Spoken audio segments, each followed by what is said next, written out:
Welcome to SST student study time में आपका स्वागत है। तो स्टूडेंट्स, आपको पता है कि हम प्रकाश चैप्टर शुरू कर चुके हैं और हमने इसका बहुत पार्ट कवर भी कर लिया है। तो अभी तक हमने इसमें प्रकाश, प्रकाश के स्रोत, प्रकाश के गुण, प्रकाशिक माध्यम, प्रकाश किरण, ये सारे टॉपिक हमने कवर कर लिया है। इसके साथ साथ हमने प्रकाश का परावर्तन, इसको भी हमने कवर किया था, लेकिन यह टॉपिक पूरा नहीं हुआ था, तो आज हम इसके साथ ही शुरू करेंगे। तो स्टूडेंट्स, आइए हम इस वीडियो को शुरू करते हैं। अगर आपको ये वीडियो पसंद आए तो आप इस पर लाइक का बटन जरूर दबा दीजिएगा और अगर आप नए हैं तो सब्सक्राइब भी जरूर कीजिएगा। तो आइए हम देखते हैं अपने टॉपिक को। इसका जो ये पहला टॉपिक है, यह है परावर्तक पृष्ठ। प्रकाश जिस पृष्ठ से टकराकर परावर्तित होती है वह परावर्तक पृष्ठ कहलाती है। तो इसको हम आपको एक फिगर के माध्यम से बताते हैं। ये हमारा फिगर था जो कि कल आपने देखा हुआ था। अगर आपने वो वीडियो नहीं देखी हो तो उस वीडियो को आपको देख लेना चाहिए। मैंने कमेंट में उसका लिंक पिन किया हुआ है। तो ये देखिए, ये जो आपतित किरण है, ये आपतित किरण यानी जो प्रकाश आती है और ये जो प्रकाश जा रही है, ये जो परावर्तित किरण है। आपतित किरण और परावर्तित किरण जिस जिस तल पे आके गिरती है उसे परावर्तक पृष्ठ कहते हैं, उसे परावर्तक पृष्ठ कहते हैं। यानी अर्थात ये जो आपतित किरण है और ये जो परावर्तित किरण है, यह जिस बिंदु पे अर्थात यह जिस समतल पे आके यह गिरती है उसे परावर्तक पृष्ठ कहते हैं। इसके बाद अगला जो हमारा टॉपिक आता है वह है आपतित किरण। आपतित किरण क्या होता है? यह जो प्रकाश आके परावर्तक पृष्ठ से आके ये जो टकराती है, इसे आपतित किरण कहते हैं। यह जो किरण आ रही है जो कि परावर्तक पृष्ठ से आके टकराती है, इससे जब ये आके टकराती है तो इसे आपतित किरण कहते हैं। और यह टकराने के बाद जब वह उसी माध्यम वापस लौट जाती है तो इसे परावर्तित किरण कहते हैं। तो इसे क्या कहते हैं? इसे परावर्तित किरण कहते हैं। अर्थात ये आपतित किरण जो कि परावर्तक पृष्ठ पे आके गिरती है और यह इससे टकराने के पश्चात उसी माध्यम में जब वापस लौट जाती है, इसे परावर्तित किरण कहते हैं। और आपतित किरण तथा परावर्तित किरण, क्या आपतित किरण तथा परावर्तित किरण के बीच मध्य में एक लंब होता है, जिसको हमने यहाँ O से दर्शाया हुआ है। इस लंब को अभिलंब कहते हैं। नॉर्मल, इस लंब को अभिलंब कहते हैं।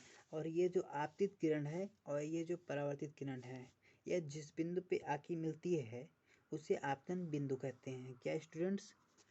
यह जो आपतित किरण है और यह जो परावर्तित किरण है, यह जिस बिंदु पे आके मिलती है उसे आपतित बिंदु कहते हैं।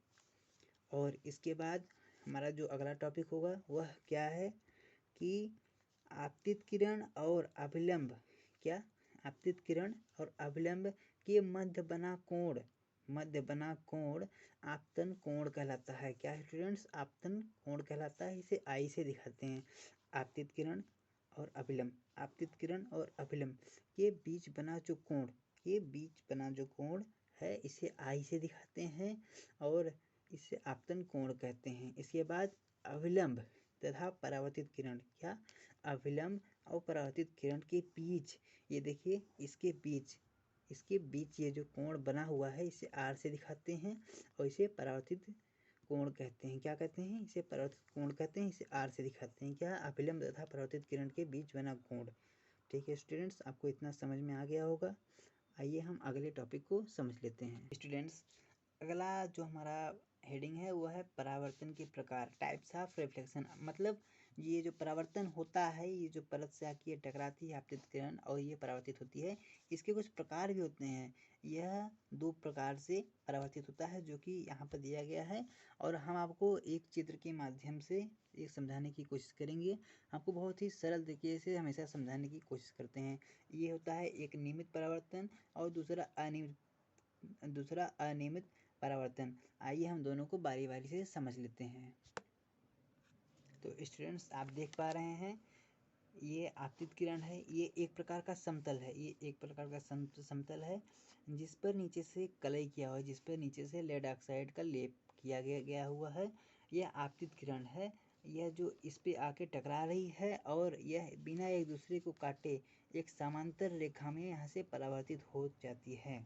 क्या हो रहा है? यह आपतित किरण एक समांतर रूप से आती है, इससे टकराती है और यहाँ से ये चली जाती है। तो इस प्रकार का ये जो परावर्तन होता है इसे नियमित परावर्तन कहते हैं। क्या स्टूडेंट्स, जब किसी समतल पे आकर कोई समांतर किरणें टकराती हैं और फिर वह परावर्तित हो जाती हैं बिना एक दूसरे को कहीं भी काटे, और वह हमेशा समांतर ही रहती हैं, तो उसे नियमित परावर्तन कहते हैं। अब आते हैं हम अनियमित परावर्तन पे।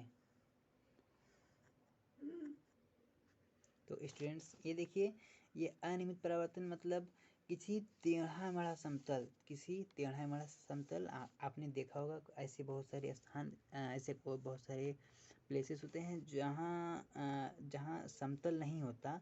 जब वहाँ प्रकाश आकर आपतित होती है, जब वहाँ प्रकाश आके गिरती है, तो वह परावर्तित होकर किसी भी दिशा में वह एक अनियमित रूप से वो किसी भी दिशा में वो परावर्तित हो सकती है। तो वही आपको यहाँ एक प्रकार से एक उदाहरण के हिसाब से मैं आपको यहाँ समझाने की कोशिश में कर रहा हूँ कि जब ये आपतित किरणें यहाँ आके गिरती हैं, तो वह अनियमित रूप से कहीं भी किसी भी प्रकार की दिशा में एक दूसरे को काटते हुए ये वो कहीं भी वो किसी दिशा में जाती हैं, वह अनियमित होता है। इसे अनियमित परावर्तन कहते हैं। आप बुक में भी देखिए, नियमित परावर्तन, जब प्रकाश का परावर्तन किसी पालिशदार युक्त चिकनी पृष्ठ, हमने आपको बताया ना पालिशदार युक्त अर्थात पालिशदार वही जो जिसपे नीचे कलई किया हुआ है लेड ऑक्साइड का, तो प्रकाश किरणें परावर्तन के पश्चात एक दूसरे के समांतर होती हैं। ये समांतर रूप से आई, इससे टकराई और उसी समांतर रूप से यहाँ से परावर्तित हो गई। इस प्रकार का परावर्तन नियमित परावर्तन कहलाता है। अनियमित परावर्तन या विसरण परावर्तन, इसे विसरण परावर्तन भी कहते हैं। जब प्रकाश का परावर्तन किसी खुरदरे पृष्ठ से होता है, खुरदरा मतलब ऊंचा नीचा, इस प्रकार का टेढ़ा मेढ़ा, तो प्रकाश किरणें परावर्तन के पश्चात विभिन्न दिशाओं में फैल जाती हैं। मतलब ये किसी भी दिशाओं में एक अनिश्चित रूप से ये किसी भी दिशाओं में फैल जाती हैं। इस प्रकार के परावर्तन को अनियमित या विसरण परावर्तन कहते हैं। ये देख सकते हैं, ये किसी प्रकार से एक दूसरे को काटती रहती हैं, इसलिए इसे अनियमित परावर्तन कहते हैं। स्टूडेंट्स, अब हम समझने वाले हैं प्रकाश का परावर्तन। ये बहुत ही ज़्यादा, जितना आप सोच सकते हैं उससे ये ज़्यादा इम्पोर्टेंट टॉपिक है। लॉ ऑफ रिफ्लेक्शन, इसका पहला नियम क्या कहता है, आपको यहाँ पर एक बार पढ़ के समझाते हैं, फिर आपको हमेशा की तरह एक एग्जाम्पल दे के, जो कि हमारा चित्र होता है एग्जाम्पल, उसके हिसाब से आपको भी उसको समझाएंगे। प्रथम नियम, आपतित किरण, परावर्तित किरण तथा आपतन बिंदु पर डाला गया लंब। आपतित किरण है जो किरण आके यहाँ पर आपतित होती है एक समतल पर, और परावर्तित किरण आपतन बिंदु पर डाला गया लंब, ये जो लंब होता है ये परावर्तन होता है। तीनों एक ही पृष्ठ पर समतली होते हैं। ये समझ में आ गया। ये देखिए द्वितीय नियम, आपतन कोण आई सदैव परावर्तन कोण आर के बराबर होता है। कोण आई इक्वल टू कोण आर। इसको हम चित्र के माध्यम से एक बार देख लेते हैं। तो ये देखिए, हमारा पहला नियम क्या था, ये आपतित किरण, ये जो प्रकाश आके एक समतल पे गिरती है, आपतित किरण और परावर्तित किरण तथा ये अभिलंब, ये तीनों एक ही पृष्ठ पे होते हैं। तीनों एक ही पृष्ठ पे होते हैं, जिसे हम परावर्तित पृष्ठ कहते हैं। ये देखिए, ये कह रहे हैं कि ये जो आपतित किरण है और ये जो परावर्तित किरण है, आपतित किरण परावर्तित किरण और ये अभिलंब एक ही पृष्ठ पे होते हैं। ये हमारा पहला नियम है। ये क्या है, ये हमारा पहला नियम है। दूसरा हमारा नियम क्या है, आपतित किरण तथा अभिलंब किरण के बीच ये जो आई कोण बना है, जिसे आपतन हम कोण कहते हैं, और ये जो परावर्तन कोण आर है, ये दोनों एक दूसरे के बराबर होते हैं। कंफ्यूज ना होइए। देखिए, ये जो कोण आई है, इन दोनों के बीच में जो बना हुआ है, और ये जो कोण आर है, ये एक दूसरे के बराबर होता है। अर्थात ये जितना कोण इधर बना रही है, उतना कोण ये इधर ही बनाएगी। आपको समझ में आ रहा है कि ये जो आई कोण है, ये आर कोण के बराबर होता है। ये इसका दूसरा नियम होता है। बस इतना सा ही ये रूल है, इसको आप ध्यान में जरूर रखिएगा। स्टूडेंट्स, हमारा जो अगला टॉपिक है वह है प्रतिबिंब, इमेज। वस्तु के किसी बिंदु से चलने वाली प्रकाश किरणें परावर्तन या अपवर्तन ये टॉपिक आपको आगे पढ़ाया जाएगा। ये भी बहुत ही इम्पोर्टेंट है। के पश्चात जिस बिंदु से मिलती है या मिलती है प्रतीत होती है। क्या कह रहा है कि वस्तु के किसी बिंदु से चलने वाली किसी वस्तु के बिंदु किसी कोई अगर वस्तु है उसके बिंदु से चलने वाली प्रकाश किरणें अपवर्तन तथा परावर्तन के पश्चात जिस बिंदु पे मिलती हैं या मिलती हुई प्रतीत होती हैं उस बिंदु को प्रथम बिंदु का प्रतिबिंब कहते हैं। जब किसी वस्तु को दर्पण के सामने रखा जाता है तो दर्पण में उसकी आकृति बन जाती है। दर्पण में बनी आकृति ही उस वस्तु का उसका प्रतिबिंब होता है। आपको एक छोटा सा हम एग्जाम्पल देते हैं। तो ये देखिए, ये एक छोटा सा फिगर है जो कि मैंने बनाया हुआ है। इस फिगर को बनाने में थोड़ी सी मेहनत लगी है, तो अगर ये समझ में आ जाएगा तो आप इसके लिए एक लाइक कीजिएगा ज़रूर, सब्सक्राइब कीजिएगा, क्योंकि आपको बहुत ही आसान और सरल तरीके से समझाने की कोशिश भी करते हैं। तो देखिए स्टूडेंट्स, ये सूर्य का प्रकाश है, ये यानी सूर्य से निकलने में प्रकाश है। मान लीजिए ये कोई महिला है जो कि कहीं भी किसी वस्तु को ये लेकर जा रही है अपने सर पे, ठीक है। ये ऐसे आपको एक थोड़ा सा इमेजिन करना है। तो देखिए, ये प्रकाश की किरण जब इस पे पड़ेगी, प्रकाश की किरण जब इस पे पड़ेगी तो इस महिला का ये जो प्रकाश किरण है इसका छाया यहाँ पे ये बनेगा, यहाँ पे ये छाया बनेगी। तो ये जो छाया किसी वस्तु चलने वाली किसी वस्तु से, ये कोई वस्तु है, यहाँ से जो ये चलने वाली है वस्तु के किसी एक बिंदु से यहाँ से ये जो चलेगी प्रकाश किरण, तो ये जहाँ पे ये पड़ेगी, ये मिलेगी या मिलती हुई प्रतीत होगी, यह इसकी प्रतिबिंब या इसका प्रतिबिंब इमेज होगा। आपको ये समझ में आ गया होगा। बहुत ही ये आसान तरीके से हमने कोशिश किया है। प्रतिबिंब दो प्रकार के होते हैं, वास्तविक प्रतिबिंब और आभासी प्रतिबिंब। वास्तविक प्रतिबिंब जब किसी बिंदु से चलने वाली प्रकाश किरण जब किसी बिंदु से चलने वाली प्रकाश किरणें परावर्तन के पश्चात किसी दूसरे बिंदु पर वास्तविक रूप में मिलती हैं। वास्तविक अर्थात वो मिल ही जाए, वो वास्तविक रूप से मिलती हैं, तो दूसरे बिंदु पर बने प्रतिबिंब को उस बिंदु का वास्तविक प्रतिबिंब कहते हैं। इसमें थोड़ा सा है कन्फ्यूजन।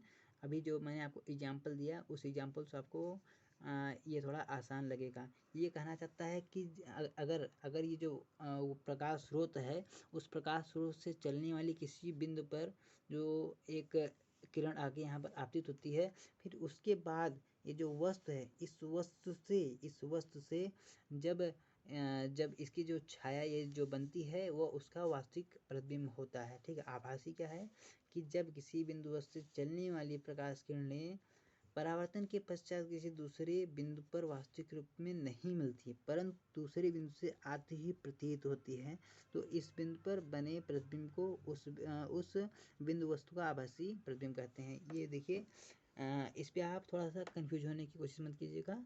आप हमारे जो हमने आपको एग्जाम्पल में दिया हुआ चित्र, आप उसको ध्यान में इसको रखिएगा कि ये कह रहे हैं कि जब किसी बिंदु वस्तु से चलने वाली प्रकाश किरण जो बिंदु से जहाँ से वो प्रकाश चल रही है किसी दूसरे बिंदु पर वास्तविक रूप में नहीं मिलती, परंतु वो किसी दूसरे बिंदु वास्तविक रूप से वो मिलती ही नहीं, लेकिन वह आती ही प्रतीत होती है। ऐसा लग रहा है कि वहाँ पर एक कोई प्रकार की प्रतिबिंब होती है, तो इस बिंदु से बने प्रतिबिंब को उस बिंदु का आभासी प्रतिबिंब कहते हैं। कभी कभी आपने देखा होगा कि आपकी जो परछाई बनती है उसके साथ साथ एक बहुत ही हल्की एक दूसरी और छाया बनती है, जो कि बहुत ज़्यादा वो आभासी रूप से होती है, लेकिन वो आपके रियल इमेज नहीं होती है। आप इसको देखिएगा कभी, आपकी इमेज के साथ साथ एक दूसरी इमेज भी बनती है, तो वो होती है आपकी आभासी प्रतिबिंब। अगला हमारा टॉपिक है दर्पण, मिरर। यदि किसी चिकने पारदर्शी माध्यम के तल के एक पृष्ठ पर कलई अथवा लाल ऑक्साइड का लेप कर दिया जाए तो दूसरे पृष्ठ को परावर्तक बना दिया जाता है, तो यह दर्पण कहलाता है। वो मतलब एक दर्पण की बात कार्य करने लगता है।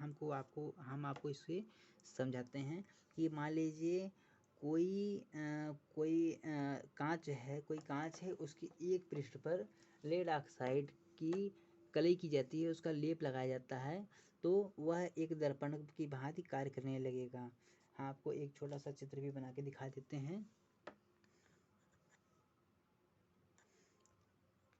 जैसे स्टूडेंट्स देखिए, मान लीजिए कोई कांच है, कांच का टुकड़ा ऐसे भी हो सकता है या ये एक कर्व के रूप में भी हो सकता है। ये कुछ इस प्रकार का कांच है। मान लीजिए इसके हम एक तल पर लेड ऑक्साइड का कलई कर दें। इसमें एक साइड पर लेड ऑक्साइड का कलई कर देते हैं तो इसका ये वाला इसका जो ये सामने वाला है, इसका जो ये सामने वाला भाग होता है, यह एक दर्पण की भांति कार्य करेगा। आपको ये समझ में आ गया होगा। तो दर्पण भी दो प्रकार के होते हैं, एक समतल दर्पण होता है, दूसरा गोलीय दर्पण होता है। तो हम पहले समतल दर्पण को समझेंगे, गोलीय दर्पण के बारे में हम विस्तार से समझने वाले हैं।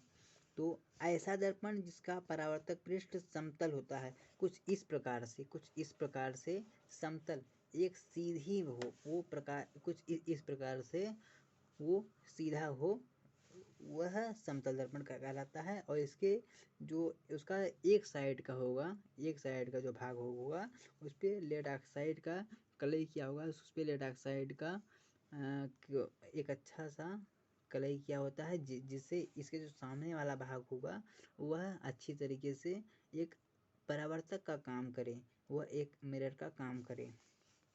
तो आप देख सकते हैं आपके सामने ये जो चित्र है, इसी हिसाब से इसके पीछे का भाग जिसमें कलई किया हुआ है और प्रकाश इस प्रकार से आएगी और यहाँ से ये परावर्तित हो जाएगी। इसके बीच में ये अविलंब है। ये कुछ गुण भी दिए हुए हैं जो कि हमें पढ़ने हैं और याद भी रखने हैं। अक्सर ये एग्जाम में 1 या 2 नंबर में आ जाते हैं या ये ऑप्शनल वाले में भी आ सकते हैं। समतल दर्पण द्वारा बना प्रतिबिंब सदैव आभासी सीधा होता है, यानी समतल दर्पण में जो बनता है हमारा वो प्रतिबिंब, वह सदैव आभासी होता है और सीधा होता है। जैसे जो हम डेली अपने रोज के लाइफ में यूज करते हैं, वो एक प्रकार का समतल होता है दर्पण। समतल दर्पण द्वारा बने प्रतिबिंब का आकार वस्तु के आकार के बराबर होता है।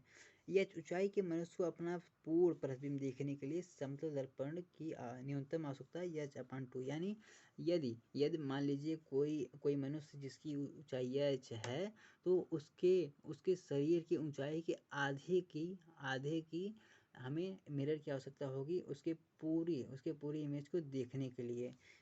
ठीक है, मान लीजिए h ऊंचाई का कोई मनुष्य है, उसको अपना प्रतिबिंब देखना है संपूर्ण प्रतिबिंब, तो उसे उसके आधे यानी h/2 की हमें मिरर की आवश्यकता होगी।